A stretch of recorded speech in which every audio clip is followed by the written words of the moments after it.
कपड़े धोने वाली बहू। शादी के पहले से ही विभा को कपड़े धोने का बड़ा शौक था। कभी नल के नीचे तो कभी तालाब के पास। अरे मेरी नीली वाली लुंगी नहीं दिख रही है।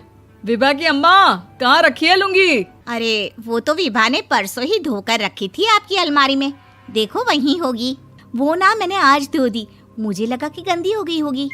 अरे कैसे गंदी हो गई थी? उसे तो मैंने पहना भी नहीं। हे भगवान, इस लड़की के कपड़े धोने की आदत से परेशान हो गया हूँ मैं। जितना तो घर में राशन नहीं आता, उससे कहीं ज्यादा डिटर्जेंट पाउडर का खर्चा है। इसकी शादी करवा दो, शादी जाए अपने घर में ही करे काम, फिर चाहे घर के कपड़े धोने हो या पूरे गांव के। हाँ ठीक बोल रही हो, देखता हूँ मैं कोई लड़का। वो दिन भी आ जाता है जब विभा को देखने लड़के वाले आ जाते हैं। लड़की मुझे अच्छी लगी। होने वाली सास कहती है, बेटी अगर कुछ पूछना है तो पूछ लो।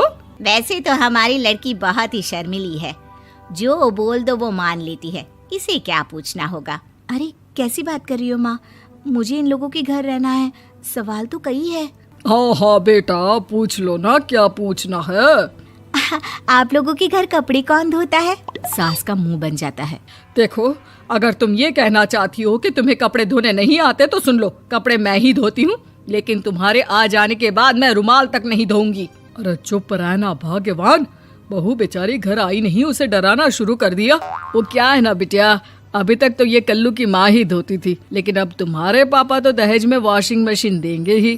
तभी विभा की माँ बोल पड़ती है, सवाल भी पूछा तो क्या। वैसे भाई साहब, मशीन की तो फिर भी कपड़े धोने की कैपेसिटी होती है। मतलब जो बिटिया दे रहे हैं ना विभा, इसे कपड़े धोने का बहुत शौक है। ये आप लोगों के क्या, आस पड़ोस गांव मोहल्ले सबके कपड़े धो दे और उफ तक ना करे।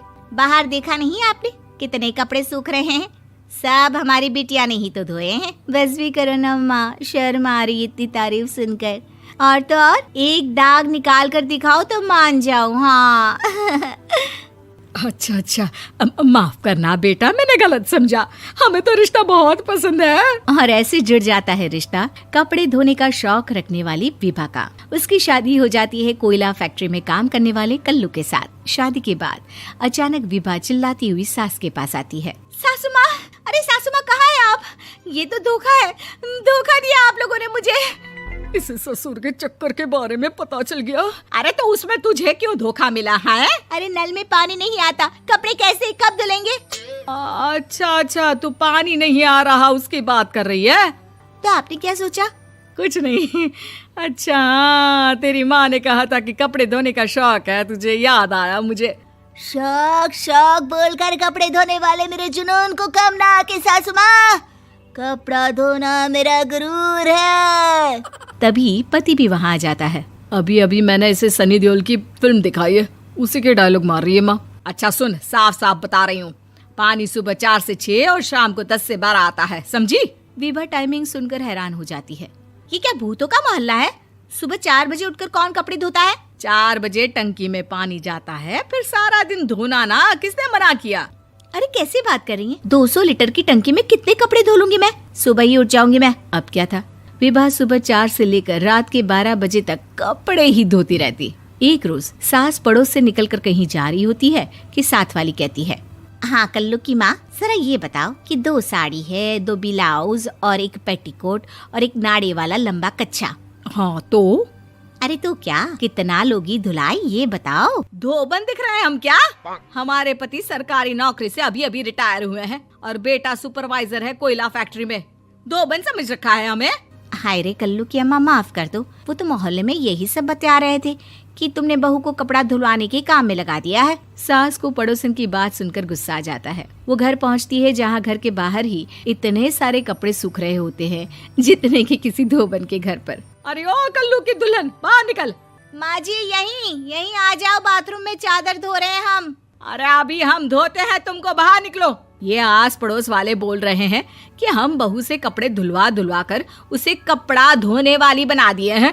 अरे छोड़ो ना माँ जी, किन लोगों की बातों में आती हो? आस पास के लोगों का तो काम ही होता है कि वो किसी तरह सास बहू को लड़ा दे। बहू सारे घर के कपड़े धोती है, ये क्या कम है? बोलिए। सास को भी लग जाता है कि वो बहू का ये सनकीपन नहीं छुड़वा सकती, इससे अच्छा है कि खुद ही चुप हो जाए।